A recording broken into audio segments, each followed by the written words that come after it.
I'm Mary Kate Phelps. I go to Bishop Chatard and I'm a junior. I run the 400, the 200, the 100. I long jump. Indoor, I run the 60, and then I'm on my school's 4x4 and 4x1 team. And last year, indoor, my team won indoor state for the small school division. And outdoor, my 4x4 placed fifth, and my 4x1 placed sixth, and we broke the school record. So it was a pretty good year for us last year. Yeah, it sounds like it.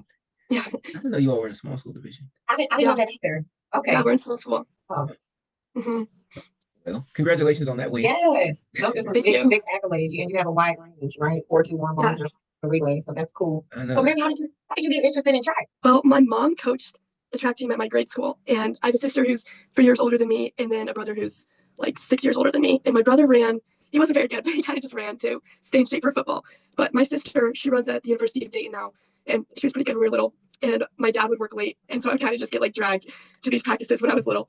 And I honestly had wanted nothing to do with it when I was little. I just did not want to be there. But I would kind of just like play around, long jumping, and just running around with my sister and her friends. And I did gymnastics when I was little. And so when I started long jumping, my mom was like, okay, like maybe this is something she's kind of good at. And so that's how I got into it. Nice. So with this long history thus far, what's your favorite memory? I'm pretty sure this is what my friend Reese McKinney said, but it's the best memory, so I'm gonna have to repeat. It was definitely the 4x1 this year because we qualified and we were in the fast heat.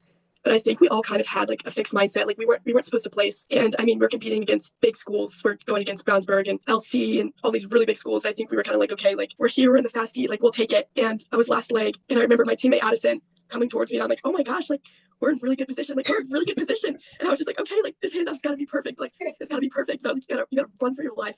And so I got the baton and I ran for my life, and we crossed the line. And in a 4x1, it's kind of hard to tell like what place you're in because everyone kind of comes in sort of close. And I remember the board where all the times come on happened to start glitching like during the 4x1. And so I'm like squatting down, like my head is in my hands. I'm like, oh my gosh, like I don't know where we placed. Like I hope we're top 8. Like I don't know where we are. And the board just would not come up. And so it's just like these moments, and it felt like forever. It was probably like 15 seconds, but it felt like the world's longest time. And then I saw 6 Bishop Chatard, and it said 47.95, which was so much faster than we've ran all year. And I was just thinking like, okay, where are my teammates? Where are my teammates? And it's really cool because a girl from our school was on the field taking pictures, and she captured a couple of pictures from like the moment that we all like realized. And it's really cool because it's kind of just like a dog pile of like the 4 of us like hugging each other because we did not expect it. And it was like the coolest moment. And I think I'll be able to like replay like every second of that like forever. It was just so unexpected, and it's the best track memory I've had. So cool. Okay, your storytelling is amazing. Like Right. I don't know about you, but I felt like I was right there, like, oh my God, Right. like your teammates coming to the the scoreboard's glitching. You're like, well, we just went for it. So I'm like, oh my goodness, your storytelling is top tier. For sure. Thank you. So with that, right? I mean, that was a loaded competition, and you're giving us the play-by-play of your teammate getting ready to pass you the baton for the anchor leg. So how do you even mentally prepare, or in general, how do you mentally prepare for tough competitions? I feel like this kind of carries on for a lot of the girls on my team at my school. But I feel like a big part of that is just like our faith. And last year, one of our coaches, we would write down either like my word was above, and we made like these mantras. And from the moment we're staging to the moment I'm in the blocks, I would just repeat like Christ is above me, Christ is above me. And it really helped keep me centered and focused on something. And like it gives me my why and reminds me that like the world's gonna keep turning after this race. Like no matter what happens, like the world's gonna keep turning and everything's gonna be okay. And like with all that pressure, it's so easy to get like caught up in it and be like, okay, like if I don't do well in this, like it's over. Like I don't know like how I'm gonna go on. But I mean, I feel like you learn to get over it. And so just having something to focus on like that and keep my head like clear and calm really helps me when I have a lot of pressure on me. I like that. Yeah. And in the event that you do have a setback or something that's disappointing, how do you handle that? I feel like you hear this a lot. Like everyone always says, just like flush it. And it's easy to like think of that as like super mundane and like not like helpful. But you seriously do just gotta flush it. Like remember that feeling, remember how that felt to feel disappointed, and like just use that as motivation to work out. It's like I'm gonna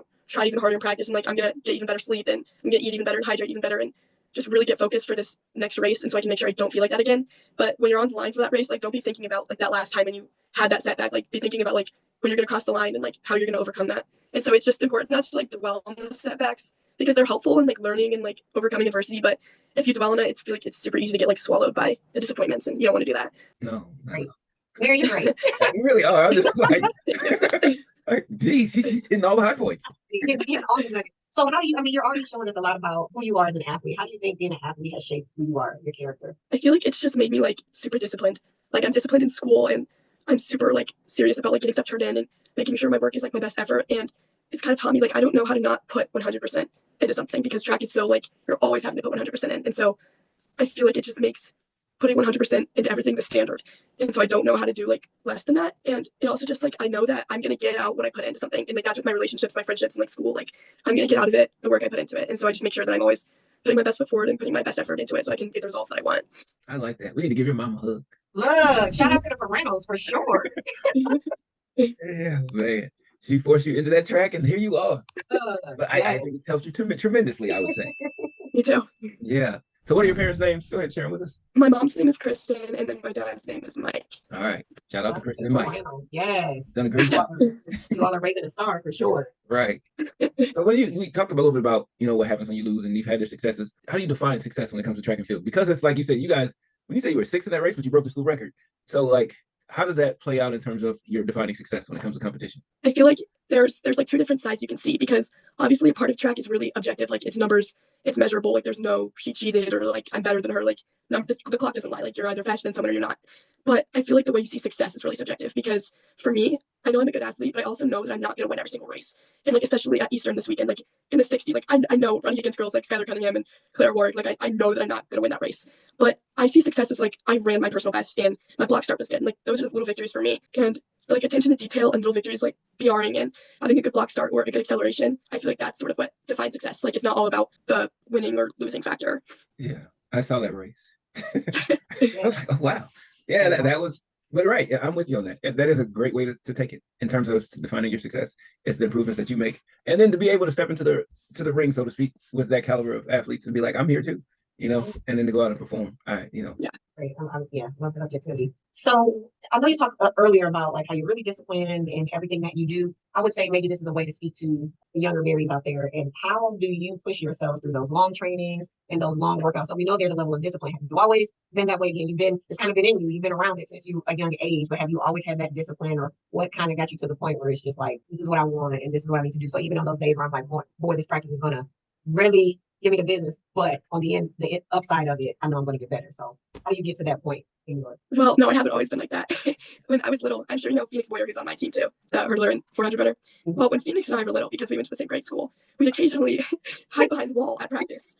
I don't know why we thought this was going to work, considering my mom was the coach. Like she was going to realize I was missing, and we were always caught. We were always caught. It never worked, and I hated it when I was little. And I wasn't going to run in high school, but my 8th grade year, I forget what year that would have been, but Chatard had a really good year in the 4x4, and I remember going to state and like watching it, and I was kind of like, whoa, like that's really cool. Like that's really cool. And my sister wasn't on the team at that point, but she was an alternate. But some of her friends were on the team, and just like seeing the work that they put in was like really inspiring. And in the way that they were all best friends, I was like, I want a piece of that. And so I feel like that's where it sort of flipped. Like after seeing them do that, I was like, okay, like I want to take this seriously. And then going into my freshman year, my sister was a senior, and so we were on the team together. And she there was really no option like not to work hard for me because she was there. Like she was not going to let that fly. And like I wanted to prove myself and prove that I could do what Grace did too, my sister Grace. And I feel like she sort of like flipped the switch for me because I saw her success and I saw how happy that made her and I saw the opportunities that brought her. And I was like, okay, like I kind of want a part of that too. That's cool. So that has that shaped your viewpoint on, because you obviously have some talent, right? I mean, I know you have talent, but talent versus hard work. How do you like lay that out? Well, it's funny because when I was little, I feel like people see this a lot with girls who do gymnastics when they're little. Like running comes a little bit easier to them just because they're more like muscularly developed, and other girls that age like aren't. And so like running the 50-meter dash was super easy for me when I was little. Like I would sort of just like show up, run it, sometimes win, sometimes get second. I was kind of like, okay, whatever. And then you go to high school and like that's not the case anymore. Like you're not going to show up to the sectional meet, especially in the sectional I am with North Central, Lawrence Central, Lawrence North, Warren's now in that sectional. You're not going to show up and be able to just run. Like for a girl like me, that's some girls might get away with that. For a girl like me, like I'm not getting away with that. And so it just takes. Obviously, I would love to be a person who just is super naturally talented, but I feel like having the hard work aspect of it makes it so much more satisfying. Like I feel so much more satisfied after winning or getting a PR because I think about how much time, how much effort, blood, sweat, and tears I put into it, and it just makes it so much more worthwhile for me. And I feel like if you don't enjoy like the process of it, then it just like completely changes the sport because I feel like track is all about like the process. Yeah, you're right on. I am becoming a for real fan. I mean, you have me fangirling over here. You hear me? You know, you see athletes, but being on this platform and really getting to know who you are is dope. Like, whoa, Mary, whoa. Right. And I mean, but it was just that's because even like Reese, I was like, after talking to Reese, I was like, I'm a fan. Yes, absolutely. You see people perform and you're like, oh, that's cool, but you never get to know them. And that is a big part of what we were doing. And I'm like I like the way you think. Yes, absolutely. So, overall, like, how is this? Because you're working hard, right? I know a lot of your friends are on the track team. But how do you balance those relationships of friends who may not be on the track team with academics Yeah. and everything else? Well, that's the thing, especially like coming around this time of year. Like my friends kind of understand that like we're getting to a point where like I'm gonna miss out on a lot. Like this weekend, I was able to hang out with my friends, and like it's sort of a hard pill to swallow sometimes when you see like your friends hanging out and like going and doing fun stuff or like going and getting ice cream or doing whatever, and you like can't join in. Like at first, it's a hard pill to swallow, but when you think of when you like sort of zoom out and think of it as a whole, you realize like once again like what you're working for and like the goals you're working towards, and I feel like it makes it easier to put it into perspective. And a lot of my friends like are going to like the same process. Like I have a friend who's a really talented swimmer, and swim takes up so much time, like a crazy amount of time. Like she's always swimming, like 2 practices a day and lifting and just constantly in the pool.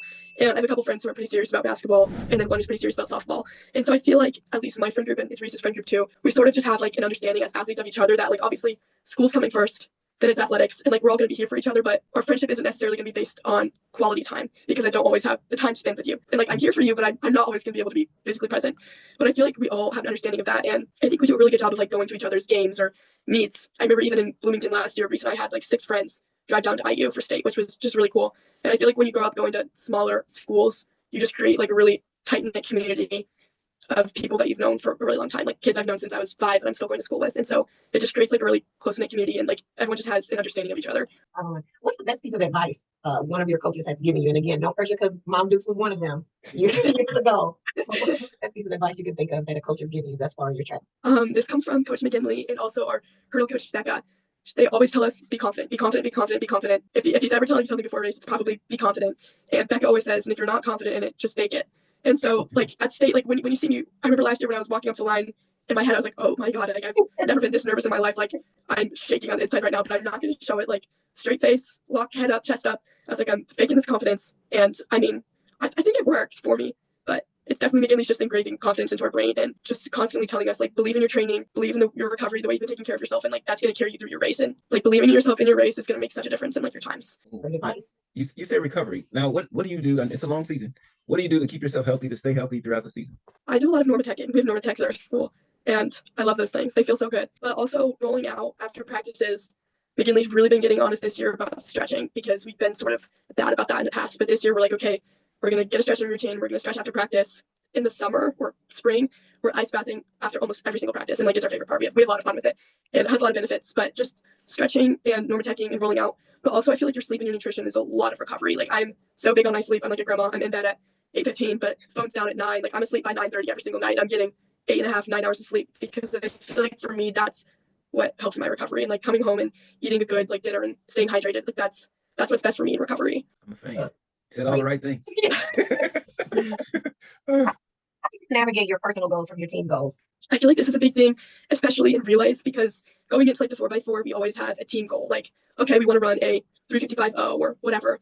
And within those, like we always have our own personal goal, like I want to split this. And sometimes you're going to cross the line and you're going to hit that team goal, but you didn't hit your split goal. And I feel like in those moments, it's important to be like, okay, like my split goal will come. For now, I need to be happy for my team because I mean, if we're getting the time we're getting, like my time is going to come. But my team hit the goal that we wanted to hit. So I'm going to enjoy myself with them, and I'm going to be happy with them. And I'm going to work to hit my individual goal next time. And it's just important to not let things like that consume you and just move on and be ready. Okay, next 4x4, we're going lights out. I'm going out hard, and I'm going to make my individual goal, and it's going to help the team goal get better too. Now, if we were to ask any of your teammates or your coaches to give us one word to describe you, what would that word be? Oh my gosh. I feel like maybe just like uplifting or fun or energetic. I feel like that's like my thing. Like people can always count on me to bring energy and bring the happiness and bring the fun. Like that's sort of like what I'm known for, and that's what I like to do for my team. Even when we're doing like repeat all out 300s, like I'm bringing the fun, like I'm laughing, and sometimes people are gonna be like, Mary Kate, like shut up. But I'm gonna continue to make jokes when you guys are on the ground crying, and it's gonna make it better, I promise. Cool. Well, Mary Kate, this has been great. Yes, Yeah, we'll have to get you back on here sometime. Share some more definitely. nuggets. Definitely. Yeah. I really enjoyed. Thank you for having me. Yes. One last question though. What are you looking forward to this season? Well, Indoor State's coming up, and I'm really looking forward to that. I think it's going to be really, really fun. As a team, I'm super excited to watch our boys 4x4 because I think it's going to be something really special. And everyone needs to be watching the Chatard Boys 4x4 because it is going to be something to see this year.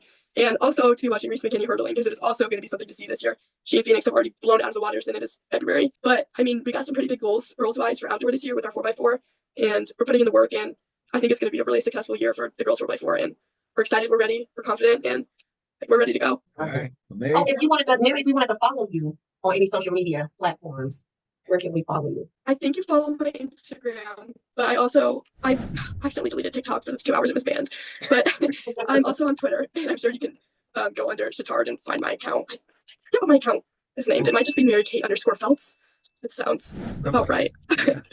All right, we'll have it posted somewhere, so they'll be able to find you. Okay. Yes. All right. Well, thank Thanks you, again. Manny. Look forward to seeing you this year and good luck in your season.